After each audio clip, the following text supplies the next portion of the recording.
if you have a difficult relationship with weight or with food in particular, there are hundreds of different reasons you might have ended up feeling that way. But a really common one that I see quite a lot is the combination in the household of food being what we do when we feel an emotion. So if you're upset or you're anxious, let's eat a biscuit or whatever. Or food being a real treat and maybe the only source of calm or love. So if it's a bit of a volatile household, or there's a parent that's quite volatile, but there are these moments where they bring home cream cake or something and there's peace or there's fun in the house at that moment. So food being associated with comfort or dealing with emotions, combined with feeling ashamed of gaining weight or eating. So I'm attracted to it when I feel upset, so I reach for it, and I feel ashamed of myself every time I do. And I'm trapped in this cycle because now I feel ashamed, I feel bad, and that makes me want to eat again. That can be a really poisonous cycle to go around. One of the ways in which we try and deal with this is just to recognise it as a start off. Just recognise that's what's going on. So when you eat, how do you feel?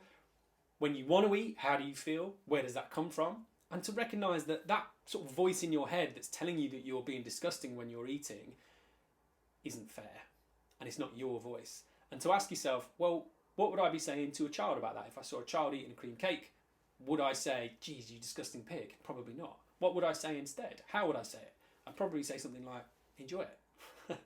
I hope you have a good time with it. I might also say, let's have an orange later, but odds are I'm not going to be speaking to them the same way that I'm speaking to myself. That can be a really important starting point. With the stuff about dealing with emotions by eating, part of the process of overcoming an eating disorder often is learning how to deal with my emotions in a different way. So if I feel something, learning how to tolerate that, learning how to sit with my emotions, that I don't have to get rid of them, that I can just sit and tolerate them. That can be excruciating to begin with, but it can be really, really effective. Or learning how to seek comfort. Actually, if I grew up in a house where I couldn't really seek comfort, I'm not going to do that as an adult either, and I'm going to reach for food instead. So practicing going, okay, I can feel that I'm upset and I want to reach for these things.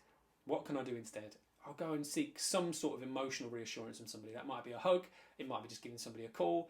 Probably not the person that gave me the unnecessary messages in the first place. Probably somebody more useful than that. But that can be a really useful thing to work on as well. I'm feeling upset, that's why I'm attracted to this stuff.